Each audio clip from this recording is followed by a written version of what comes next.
تشریف رکھیں ذرا 2 منٹ. خواتین شروع ہی کر رہا ہوں. اما بعد فاعوذ باللہ من الشیطان الرجیم بسم اللہ الرحمن الرحیم. جیسا کہ آپ حضرات کو معلوم ہے اس وقت ہمیں اسلام اور پاکستانی نامی کتاب کے حصہ دوم کا باب اول پڑھنا ہے، جس کا عنوان ہے اسلام کی تاریخ میں عقل اور نقل کی کشمکش کے 2 اہم دور اور بر صغیر میں علی گڑھ اور دیوبند کے 2 متضاد مکاتب فکر کا قیام. یہ جو ہم نے کل تفسیر کے مکاتب فکر کا ایک جائزہ لیا تھا اور نقشہ ابھی تک چونکہ بنا ہوا ہے بورڈ پر، تو اس کے ضمن میں ایک بات کا میں اضافہ کرنا چاہتا ہوں، اور اس کے لیے اس بورڈ کا حوالہ جو ہے وہ مناسب رہے گا اس نقشے کا. اگرچہ ایکسٹریم پر تو سر سید احمد اور ان کے متبعین تھے، جو جدید سائنٹیفک ریشنلزم 19ویں صدی میں آیا، اس سے سب سے زیادہ مسموم اور سب سے زیادہ متاثر تو یہ حلقہ ہے. لیکن یہ نہ سمجھیے کہ باقی سب اس سے بالکل غیر محفوظ رہے، اس لیے کہ یہ تو ایک وبائی کیفیت تھی. باقی جتنے حلقے ہیں وہ کم و بیش کوئی قدرے کم کوئی قدرے زیادہ متاثر ہوئے. اب میں سب سے پہلے علامہ اقبال کے بارے میں عرض کر دوں کہ خود انہوں نے اپنے لیکچرز میں بعض خیالات کا اظہار کیا ہے کہ جو اس سائنٹیفک ریشنلزم کے زیر اثر ان کی رائے بنی ہے.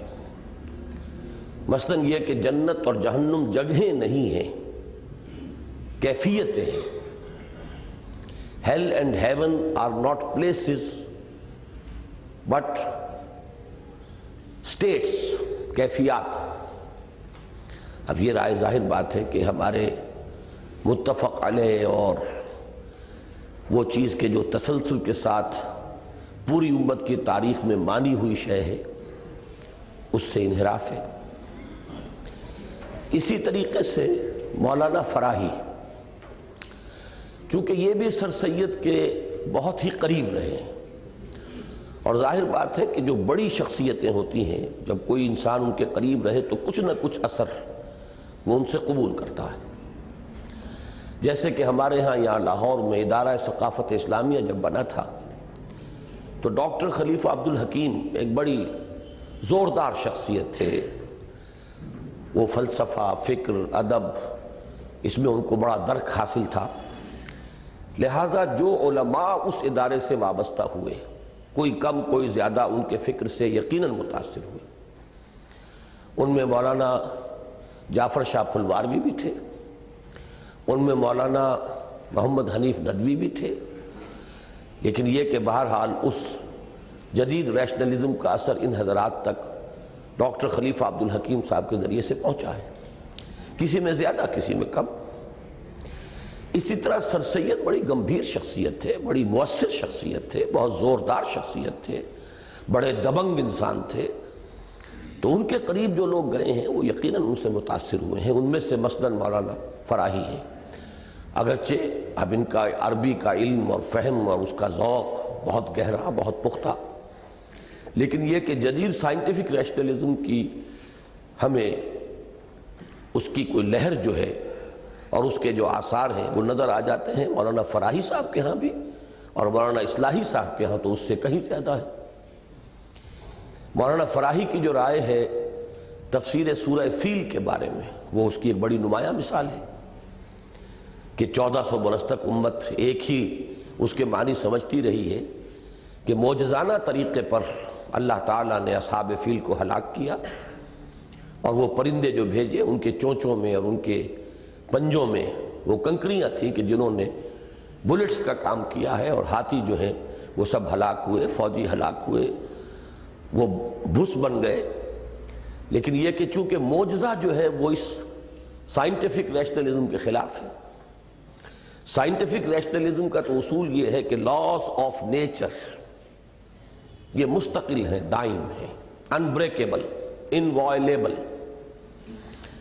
تو اب جو قانون طبیعی ہے، مثلاً یہ کہ حضرت موسیٰ علیہ السلام کی ایک ضرب سے سمندر پھٹ گیا، یہ اس قانون طبیعی کے خلاف ہے.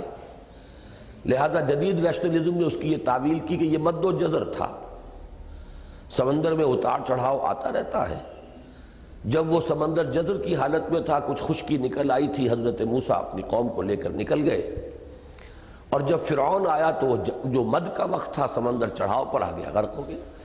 تاکہ وہ معجزے کی جو ہے کیفیت اس میں نہ رہے، بلکہ وہی جو ایک ذہن بنا تھا سائنٹیفک، اس سائنٹیفک ذہن میں بات اتر جائے. تو یہ بات بہت سے لوگوں نے اب جدید دور میں کہی ہے، سر سید نے کہی. تو اسی طرح کا معاملہ جو ہے اس معاملے میں تو نہیں، اگرچہ مولانا اصلاحی صاحب اس کے لیے ہواؤں کا تصرف کہتے ہیں کہ ہوا جو ہے وہ سمندر کو ہٹا کے لے گئی تھی، اور ہواؤں کا تصرف ہے پھر ہوا دوبارہ واپس لے آئی. لیکن اس سے بھی وہ معجزے کی تصویر تو نہیں آتی سامنے. معجزہ تو یہ ہے کہ فانفلق البحر فکان کل فرق کالطود العظیم، الفاظ تو یہ ہے قرآن کے، کہ سمندر پھٹ گیا اور اس کا ہر ٹکڑا ایسے ہو گیا جیسے ایک بڑی چٹان.